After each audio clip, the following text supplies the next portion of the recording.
namanya hidup ya, pasti ada masalah, kerikil-kerikil tuh pasti ada. Jadi apapun yang terjadi itu cuma satu kuncinya, istiqomah gitu. Istiqomah. Jadi ditipu orang, kemudian apalah banyak kita sudah ngalami pahit manisnya itu. Jadi cuma satu, jangan sampai mundur, jangan menyerah. Pasti ada aja jalan gitu. Jadi istiqomah itu kuncinya. Assalamualaikum warahmatullahi wabarakatuh. Bersama saya Mela di Rumah Cerita. Di sini kita akan mendengarkan teman-teman kita bercerita dan berbagi inspirasi tentang kehidupan, sehingga kita semua bisa mengambil sebuah pelajaran atau pandangan baru tentang kehidupan. Nah, kebetulan nih teman-teman, bintang tamu kebetulan ini bintang tamu saya hari ini adalah seorang yang sangat menginspirasi. Beliau itu adalah seorang bunyai muda. Beliau juga dosen, pengusaha, juga ibu rumah tangga, dan usahanya bukan usaha yang kaleng-kaleng ya. Usahanya omsetnya sepertinya sangat besar sekali. Perkenalkan, selamat datang Mbak Intan Putri Nazilah. Ya. Kita panggil apa nih? Bunyai? Apa nih? Apa nih? Mbak aja. Dan kebetulan beliau ini adalah kakak kelas saya di Tabak Beras Jombang, sehingga lebih nyaman kita Mbak aja ya kayak maaf kalau misalkan iki santri suul adab ini kayaknya salah ngundang orang deh. Enggak, kita mau, karena saya tuh dari kemarin episode 1 itu teman saya Salma, kenal kan? Nah, terus kemudian yang episode kedua juga teman seangkatannya Mbak Intan juga kan, Mas Anwar. Itu juga karena saya lihat itu teman-teman saya sebenarnya semuanya sudah mumpuni dan berpotensi, ya kan? Saya aminin saya. Dan bisa menginspirasi banyak orang. Ini sekarang Mbak Intan, bunyai muda, mengasuh sebuah pesantren. Pesantrennya mahasiswa kebanyakan, bener nggak? Iya. Mahasiswa. Kemudian seorang ibu rumah tangga juga. Alhamdulillah sudah punya 3. Nah kan, padahal usianya selisih cuma 1 tahun sama saya, masih tergolong muda lah, bukan orang yang terlalu yang tua, enggak, masih muda sekali. Ini efek tapi PPKM deh.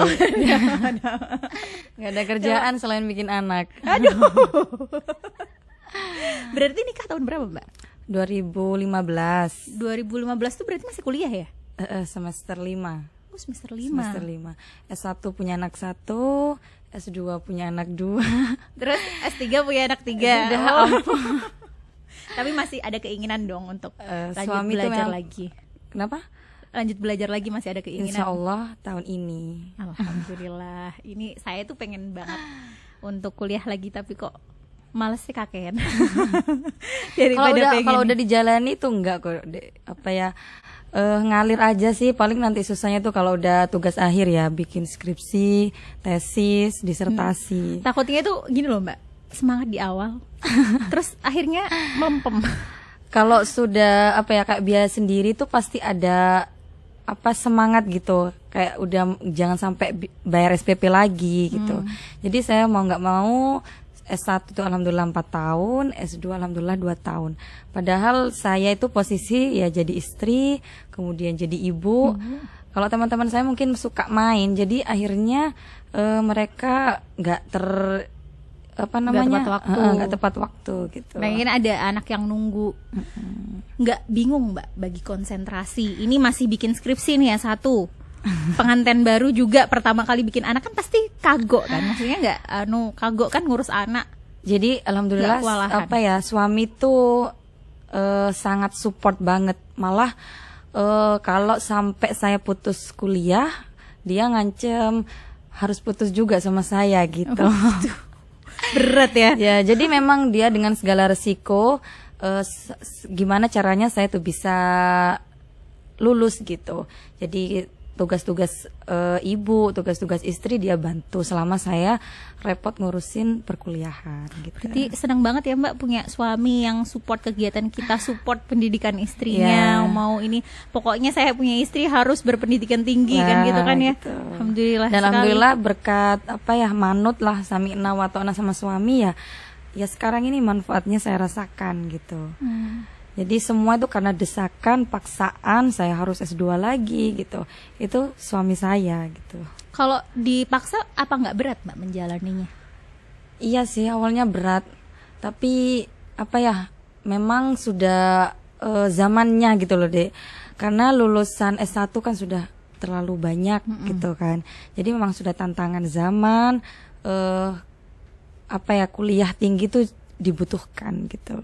Berarti memang niatnya emang dosen ya, jadi dosen. Ya.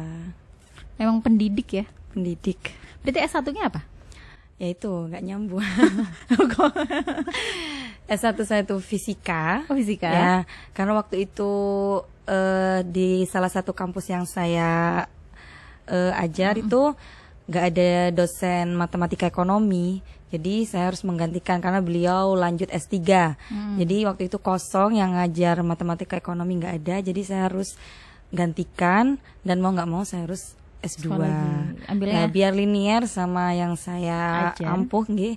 Jadi saya harus ambil ekonomi syariah. Jadi S1-nya fisika, S2-nya fisika, S2-nya ekonomi syariah. Terus ngajarnya apa?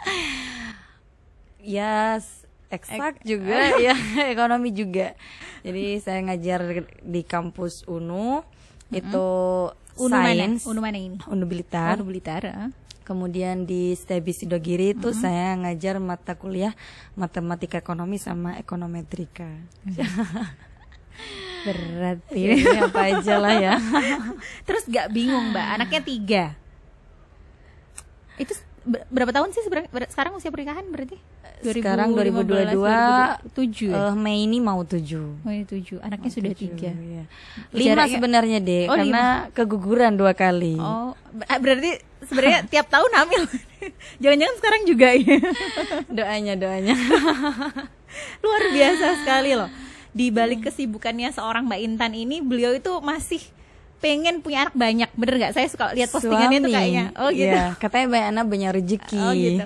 Saya kan sekarang kan kalau anak-anak zaman sekarang itu kayak udahlah nggak usah banyak-banyak anaknya, ribet. Nah, kan? Tapi di zaman yang sekarang ini masih ada seorang Mbak Intan yang dengan berbagai macam profesinya, berbagai macam kesibukannya, tapi tetap masih mau lah pokoknya punya anak banyak gitu. Jadi biar duriahnya banyak. Atau biar hari tuanya terjamin. Ya. Banyak yang ngopeni. Terus nih Mbak, kan saya kan lihat ya, saya tuh suka lihat postingannya Mbak Intan di Instagram ataupun di Facebook. Di Facebook waktu itu saya lihat Mbak Intan itu sudah mulai berbisnis. Banyak hal yang dilakukan. Selain mengasuh santri, menjadi dosen, juga berjualan, ya kan? Iya. Mulai tahun berapa Mbak mulai memutuskan berjualan? Kalau berjualan online gitu ya, istilahnya kayak kulakan gitu, ya udah mulai awal nikah sih. Jadi karena memang keadaan ekonomi kita itu ya terbilang menengah ke bawah lah ya. Jadi mertua itu meninggal, saya ikut suami dalam keadaan ya alhamdulillah gitu ya. Jualan, bantu-bantu suami waktu itu nggak ada kerjaan masih ya. Jadi posting-posting aja, jualan mulai dari jualan oli yang awalnya 1 dus. Oli? Itu suami atau suami? Kan bareng. Ya awal tuh bareng merintis karir itu. Jadi mulai dari oli awalnya 1 dus, lama-lama alhamdulillah bisa buka bengkel ya. Kemudian karena di kampung saya itu memang konveksi ya, daster, training, terus spray kayak gitu-gitu. Jadi saya tuh ngambil di tetangga, kemudian saya foto, saya upload gitu. Awalnya ya kula. Kemudian alhamdulillah tahun 2019 diamanai anak-anak santri itu. Kemudian kan anak-anak santri itu kuliahnya itu nggak full ya, rata-rata kuliah memang sudah usia kuliah lah. Biasanya tuh seminggu cuma 3 hari 2 hari lah, sisanya itu kayak waktu itu cuma tiduran, HP-an gitu. Saya mikir karena mahasiswa ya, jadi bisa bawa HP ya. Kemudian saya mikir anak-anak ini kan rata-rata dari kalangan tidak mampu lah, jadi gimana caranya mereka itu tidak membebani orang tua, sudah tidak minta kiriman lagi. Itu yang pertama. Yang kedua biar menambah skill juga, jadi lulus dari sini bukan hanya dapat sarjana ilmu umum, ilmu agama, tapi mereka sudah siap terjun. Jadi umpama mau nikah dia sudah punya modal skill gitu, juga sudah punya celengan. Saya mikirnya seperti itu sama suami. Akhirnya memang karena di tempat saya itu konveksi dan saya sebelumnya sudah mulai jualan, saya mikir kenapa kita nggak bikin sendiri aja. Jadi harga jualnya sama dengan tetangga-tetangga gitu. Jadi sebelum saya produksi sendiri, beberapa santri saya memang sebagian kerja di tetangga sih, sudah saya titipkan. Mereka butuh tenaga, ya saya ada. Jadi sekitar 15 anak lah kita pencar di tetangga. Setelah itu kan itu ya? Sudah punya ilmunya. Jadi mereka nularin ke adik kelasnya, ke teman-temannya gitu. Mulai dari motong, kemudian jahit, ngobras. Lah bagian marketing masih saya gitu. Jadi mereka hanya bisa produksi aja. Kemudian lambat laun saya ajarin admin, saya ngerekrut admin, saya datangkan tutor untuk digital marketing, saya pandu mereka gimana caranya jualan online gitu. Jadi alhamdulillah sekarang mulai dari kulak bahan mereka sudah tahu tempatnya, dan sedangkan saya kan banyak kegiatan, jadi tinggal main HP aja. Waktunya mau habis kain, mereka sendiri yang kulak. Kemudian mereka juga yang ngatur hari ini tuh produksi apa aja, berapa aja, pesanannya siapa aja gitu. Dan mereka juga yang menghandle marketingnya gitu. Berarti nama usahanya apa sekarang, Mbak? Usahanya apa? Konveksi daster Najwa Home Dress. Najwa Home Dress. Saya resellernya.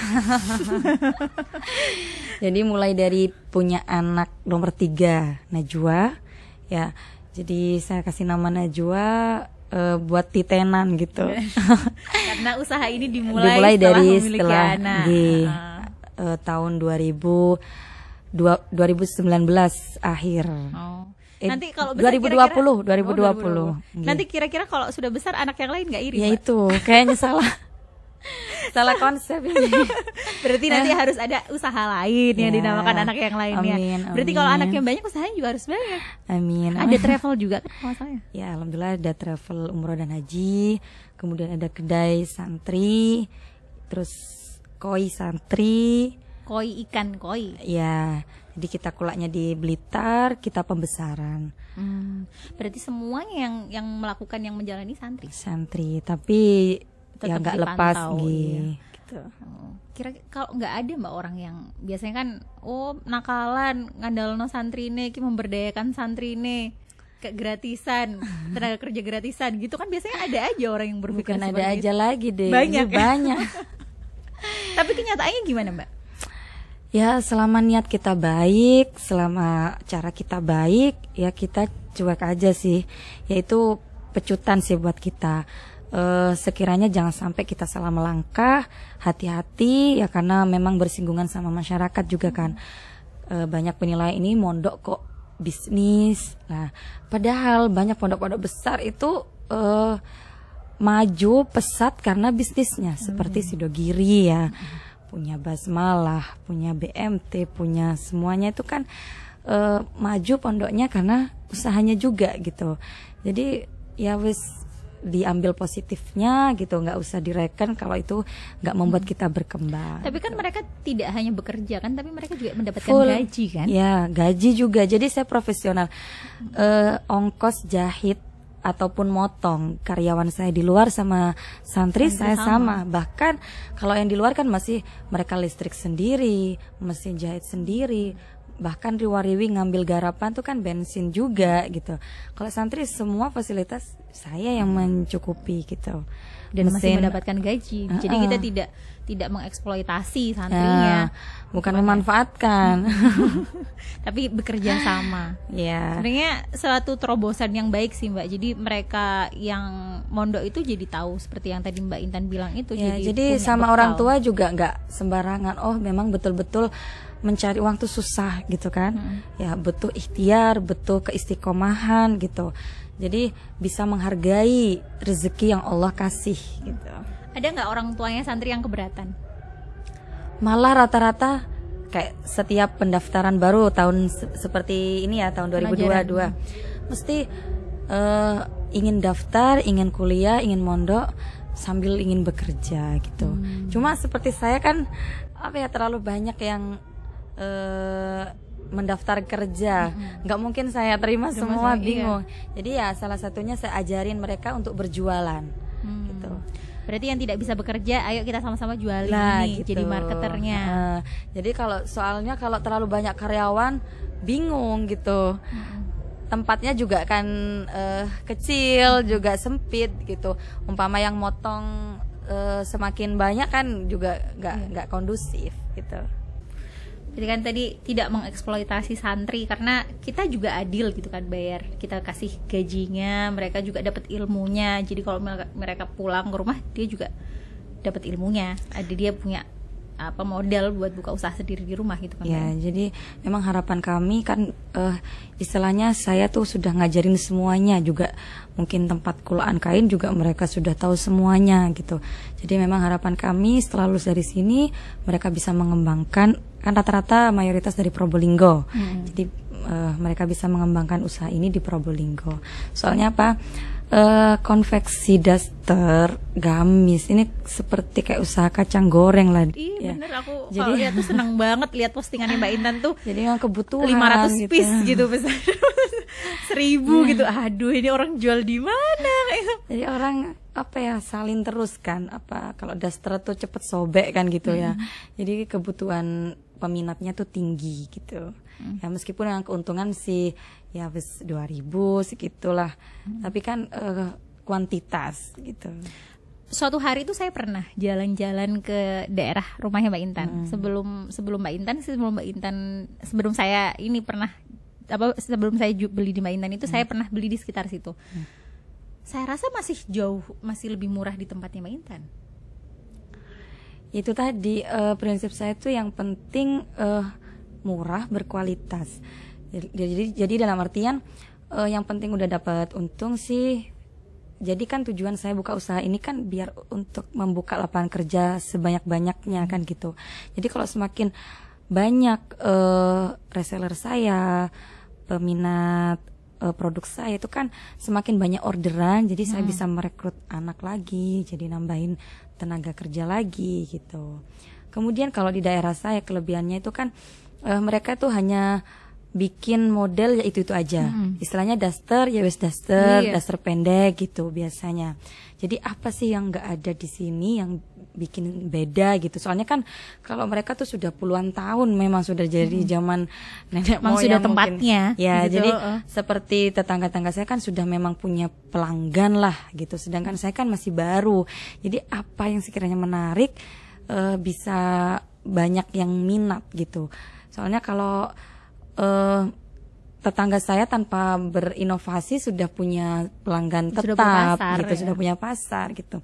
Jadi di sini tuh cuma gitu-gitu aja, orang sini nggak mau ruwet. Jadi yang mau ya wis itu gitu, menunggu bola lah. Mereka pun juga nggak online, nunggu tengkulak datang gitu. Jadi dari kelemahan-kelemahan pesaing saya itu saya cari, kemudian di sini cuma daster aja. Saya bikin berbagai macam model gamis, kemudian mukena ya. Terus kita posting, kita bikin grup WA itu ya. Kita jualan online gitu. Itu yang beda dengan tetangga-tetangga sih. Tapi konsumennya juga kayaknya banyak dari kalangan santri juga ya, Mbak? Ya, kita kerjasama sama pondok-pondok termasuk Sidogiri, Aliasini, Dalua, kemudian Situbondo. Pokoknya teman-teman saya yang punya pondok pesantren, saya bangun relasi gitu. Soalnya kan produk saya tuh rata-rata cocok untuk anak-anak santri gitu, kayak gamis-gamis. Iya, gitu. di pondokan panas, tidak ada kipas, pengalaman. Jadi pakai baju. Sebenarnya kalau dibilang daster juga dipakai keluar masih oke sih Mbak, karena bukan daster yang biasanya. Mama, bukan itu, tapi daster yang masih oke lah. Kita buat jalan-jalan, saya pakai buat ke luar-luar. Lebih ngirit juga. Ya saya aja masih saya pakai keluar, ada acara kumpul keluarga, oke saya pakai aja gitu kan. Nggak sumuk, apalagi punya anak kecil, cuci kering pakai. Betul. Berarti kalau boleh tahu Mbak, berapa gajinya santri itu? Kan borongan sistemnya. Sistemnya itu borongan, jadi seperti motong gitu, per potong itu 1.000. Kalau jahit tergantung modelnya, paling murah lah 2.000, 3.000 gitu. Sehari itu bisa sampai 50 potong gitu. Jadi udah sekitar. Tapi emang itu pasarannya di luar juga segitu ya? Iya sama. Jadi kalau sekelas santri ya masih istilahnya usia segitu dengan kesibukan. Jadi mereka kan tidak full seperti karyawan pada umumnya dari jam 7 sampai jam 4 sore gitu mboten. Jadi menyesuaikan kan, makanya sistem borongan tuh enak. Jadi ketika ada kuliah masuk ya udah, nanti pulang kuliah nanti umpama sampai kuliahnya sampai siang, jadi bisa kerja setengah hari gitu. Sedapatnya aja berarti, karena itu sampingannya utamanya jadi belajar. rata-rata umpama seminggu mereka tuh bisa sampai 250 gitu. Lumayan 200 sekali. ribu ya, Banyak sebulan sekali ya. tuh buat anak pondok kan yang semuanya serba murah. Ya kan? Jadi mereka juga bisa jualan juga, selain banyak juga karyawan saya selain mereka kerja borongan itu, mereka juga iseng-iseng posting-posting gitu juga laku gitu. Ya alhamdulillah sudah. Sambil menyelam minum air. Cuma kan usia mereka kadang nggak mikir apa ya, tabungan atau apa. Kadang ya wis buat jajan, jalan-jalan gitu. Jadi nah itu mungkin yang perlu kan, maksudnya diedukasi lagi kalau butuh mereka tuh kayak nih. Ini keringat saya jadi dinikmatin gitu. Anak muda ya, biasa gitu, saya juga dulu Sering. gitu, dapat uang langsung belanja gitu. Sering GoFood apa itu wis hiburannya mereka. Jadi kan karena memang tempat saya itu sempit ya, nggak ada hiburan lain. Ya wis mereka melakukannya di makanan biasanya kalau perempuan itu. Sering GoFood itu udah. Kalau GoFood berarti dari mana? Dari Sidoarjo ya? Enggak, meskipun di Gempol sendiri banyak udah. Kemarin tuh saya juga lihat produknya itu banyak sekali, banyak. Dulu awal itu saya cuma tahu dasternya ada yang lurus, ada yang susun. Bahasanya kalau di Mbak Intan ini tiga darah karena ada 3 susun nih. Itu kayaknya best sellernya. Iya, best sekarang tuh ada yang kerut, ada yang ini, ada yang vintage, pendek, ya. ada yang pendek terbuka, pendek. Ada yang celana, ada mukena juga. Ada berapa berarti sekarang produknya, jumlahnya? Aduh, nggak tahu. Bisa 50 model. Ya, tergantung permintaan reseller lah, itu lagi bedanya. Jadi kalau tetangga saya wis yang dijual ya wis itu gitu. Jadi pelanggan yang mengikuti konveksinya gitu, produsennya. Kalau saya apa keinginan mereka, Mbak bikin yang model gini, sekarang lagi ngetren ini, sekarang gini. Itu kita upayakan gitu. Jadi saya memang punya tukang potong yang dia pinter bikin pola. Jadi buat model apa aja bisa gitu. Berarti customer juga bisa dong minta, aku buatin model ini nih. Model gitu. ini gitu. Cuma minimal sekodi kalau request kalau model. request model minimal sekodi. Dan juga kita menerima pemesanan seragam. Kebanyakan kayak pengajian-pengajian, ibu-ibu itu fatayat apa itu banyak yang pesan seragam kita terima gitu. Khusus untuk bahan rayon ya, bahan rayon atau bahan dari pembeli yang mesen juga kita melayani. Kisaran harga di Najwa Home Dress dari harga berapa sampai berapa? Kalau harga ya mulai dari daster anak, kolor itu ya 8 kolor celana. Jadi nggak ada sisa kain sama sekali, mulai dari gamis sampai jadi yang kecil-kecil sampai jadi kolor, semuanya dimanfaatkan. Tidak ada bahan terbuang. Ya. Pintar sekali ini, tidak mau rugi. Iya. Soalnya memang untungnya mepet, jadi jangan sampai buang kain gitu. Jadi sampai kain 40 sentian itu kita manfaatkan gitu. Itu kisaran 8.000 kalau grosir ya. Sampai dasar-dasar pendek tuh 25, 30.000, gamis-gamis itu 70 ribuan, ya mukena 80-an gitu. Gak ada di atas 100 tuh gak ada. Paling mahal? Paling mahal kalau gamis tuh 75 ya. Kalau mukena? Mukena 85. Mukena 85? Itu sudah bahan rayon ya. Itu terusan apa potongan? Yang 85 tuh putusan. Kan lebih banyak habis kain. Oh, kalau justru yang lebih banyak ya? Kalau terusan kan itu cuma 80. Kalau putusan kan kadang atasannya kan sampai bawah. Terus ada ukuran-ukurannya juga kan, ada yang jumbo, apalah gitu. Banyak sekali nih variannya, ini nggak bingung yang motong ya? Bingung banget. Jadi saya sudah pasrah, anak-anak sudah paham. Ada permintaan model ini, pengen minta seragam, minta ini itu, ya apa kata anak-anak itu sudah. Jadi yang ngelola keuangan apa saya percaya penuh sudah, yang handle anak-anak semua gitu. Tapi tetap diawasi ya, karena ya namanya juga anak-anak, anak remaja. Ya. Jadi kelebihannya kalau memang karyawan santri itu kejujurannya itu gitu. Kalau luar saya masih belum pasrah gitu. Jadi yang jaga toko admin itu ada 4 orang. Itu ya full mereka yang mengelola keuangan gitu. Kayak kemarin tuh saya ngobrol sama Mas Anwar itu, kalau pengusaha itu kalau dimulai dari santri dia sudah punya modal pertama, integritasnya, karakternya gitu. Makanya kita bisa dipercaya ya karena kita sudah belajar sejak dini di pondok tentang kejujuran, amanah, kayak gitu-gitu. Jadi ya bener ya Mbak ya. Anak santri bisa dipercaya. Tapi alhamdulillah selama ini. Tapi minusnya santri itu karena memang bukan dididik sebenarnya, tabiatnya ya, apa ya, karakter santri itu yang istilahnya kurang baik itu aras-arasannya itu lah. Sering tiduran, semangat pas jadi ngantuan santri. Jadi mungkin tahajudnya terlalu panjang. Malam gak pernah tidur. Jadi ya itu. Jadi kalau karyawan memang jiwa kerjanya itu tinggi. Karena memang fokusnya cari uang.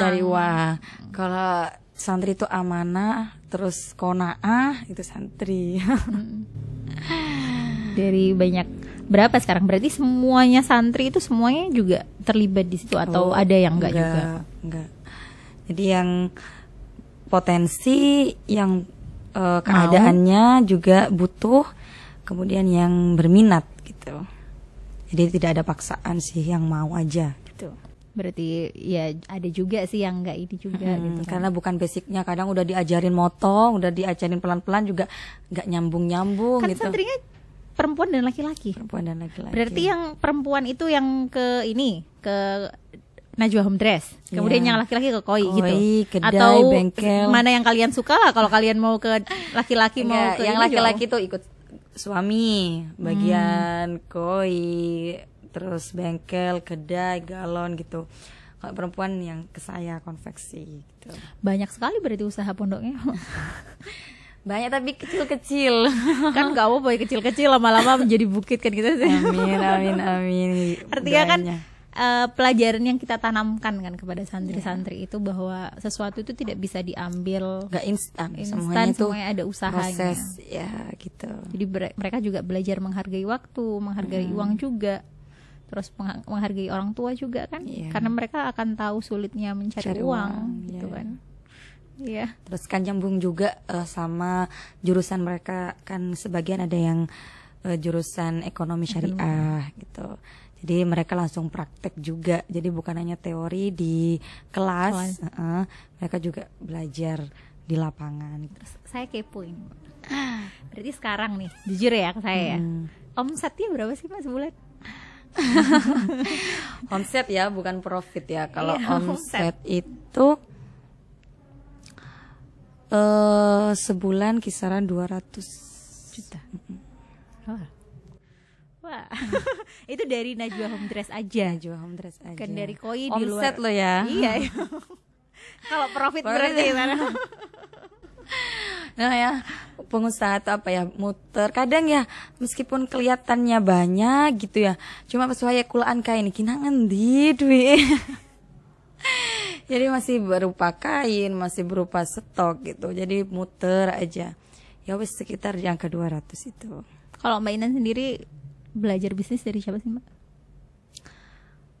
Otodidak ya, karena memang orang tua saya tani, guru, nggak ada basic usaha lah, tani gitu aja. Suami apalagi mertua itu asli pengajar, pendidik ya, pendidik gitu, nggak ada bisnisan. Cuma entah memang jodoh ya, saya sama suami tuh orangnya nggak bisa diem. sama-sama entah dalam segi pendidikan, dalam segi usaha itu kayak selalu mencari. Bukan kita nggak puas, tapi memang nggak bisa diem.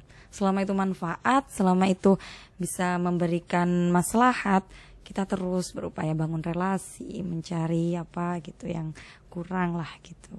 Terus sambil mencari lagi peluang apa. Ya. Kayak kemarin ada yang baru kan? Tisu. Oh, iya. Tisu itu juga produksi dari ini.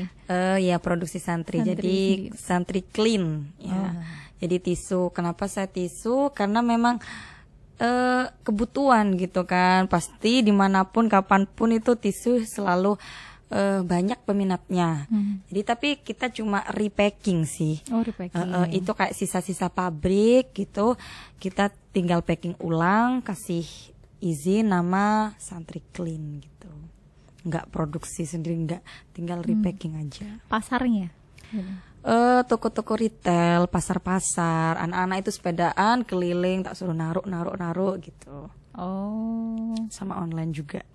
Jadi ini bisa menjadi inspirasi juga untuk pengasuh-pengasuh pondok pesantren yang lainnya ya, bahwa perlu loh untuk memberikan pengetahuan atau mengajari santrinya bagaimana untuk membuat berdikari, mandiri, dan dia tidak memberdayakan santri yang baik, tidak memberdayakan kita eksploitasi, nggak ada apa-apa enggak, tapi kita juga secara adil memberikan ininya, hasil upahnya kepada mereka juga. Yang penting adalah mereka punya ilmu ketika mereka lulus, karena kalau dulu kayaknya mindsetnya santri itu cuma iso ngaji, ya kan? Kitab, cuma iso ngaji, tidak Quran, ada. Nah sedangkan di zaman sekarang itu kita juga perlu. Kalau cuma bisa ngaji kitab tanpa istilahnya skill, itu kita akan terbelakang gitu. Kita akan dikalahkan oleh yang dari luaran gitu. Kita tunjukkan bahwa santri itu bisa segalanya gitu. Bukan cuma ngaji aja, tapi juga bisa berdikari gitu. Bahkan ada yang hafal Quran juga kan di tempatnya. Saya lihat di postingannya Mbak Intan itu pernah ada khotaman, sudah selesai menghafalkan wisuda tahfidz, sudah 30 juz menghafalkan 30 sambil belajar, berusaha, sambil kuliah juga. Itu hebat sekali. Yang lebih hebat itu pengasuhnya, bisa menjadi dosen. Ini mendekati Ramadan, Mbak. Lagi banyak-banyaknya orderan masuk berarti ya. Tapi pinter banget loh, pandemi bikin daster, orang banyak di rumah, banyak pakai daster. Makanya wah terus nih berarti. Kira-kira puasa tahun lalu deh, atau puasa tahun lalu orderan berapa banyak? Berapa puluh ribu katakan. Ya itu, kalau kelemahan saya tuh kurang pembukuan tuh males gitu deh. Jadi rasa-rasa nyatetin apa, makanya saya hanya perkiraan aja gitu. Saya orangnya juga pelupa, juga kurang primpen, kurang rapi untuk pencatatan. Pokoknya ngalir, pokoknya uang itu muter untuk berapa nominalnya, berapa jumlahnya gitu, nggak saya. Yang penting jalan, jangan bisa bayar karyawan, bisa buat kulaan gitu.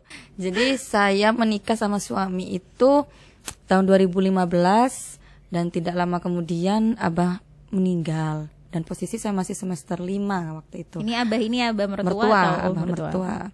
Terus umi mertua itu sakit juga, nggak bisa ngapa-ngapain lah. Jadi udah nggak ada santri sama sekali. Waktu itu abah sakit itu suami masih di Maroko kan, S1 S2 Maroko. Pulang-pulang itu nggak ada santri sama sekali. Dan saya masih muda ya, masih umur 20 waktu nikah itu. Nggak terfikirkan berjuang, merintis atau apa. Ya pokoknya kuliah gimana caranya selesai itu. Jadi berapa tahun? 2015 baru kita diamanai santri itu tahun 2019. Maksudnya mulai mikir, kalau gini terus kita ini wakaf, terus ini peninggalan abah gitu. Apa iya masa kita tidur-tiduran gini aja? Gimana caranya? Sedangkan membangun sesuatu yang sudah mati itu berat, lebih gitu. Berat daripada memulai baru sesuatu yang sudah lama banget, bertahun-tahun sudah mati, kemudian gimana caranya menghidupkan ini gitu. Terus berpikir sama suami, alhamdulillah Allah kasih jalan, itu tadi bekerja sama dengan kampus-kampus gitu. Sekarang sudah 3 tahun ya 2022 ini mau tahun keempat. Jadi kita selalu berpikir gimana pondok ini tetap bisa jalan istiqomah, amanahnya Abah ini terus bisa hidup gitu. Jadi dan kita hanya berdua, maksudnya saya sama suami saja, nggak ada istilahnya saudara atau apapun, bahkan masyarakat sebagian ya juga bertentangan gitu ya, maksudnya pro kontra lah gitu, nggak semuanya mendukung gitu. Emang berat banget rasanya, kayak sering pengen menyerah lah, wis gak usah pondok-pondokan, wis kayak yang bisa meneruskan gitu. Cuma suami tuh orangnya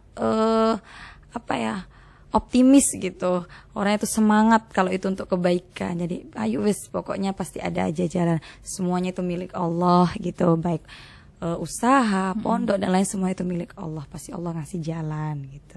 Alhamdulillah Mbak, itu kayak rezeki banget punya suami yang bisa sejalan, yang bisa selisihnya soalnya 11 tahun. Kalau saya tuh masih tapi kan nggak kelihatan akhirnya kan, nggak kelihatannya apa karena saya maksudnya jadi pemikiran tidak terlalu kontra, tidak terlalu ada jarak gitu loh. Takutnya nggak kelihatannya saya wajah-wajah tua sebenarnya.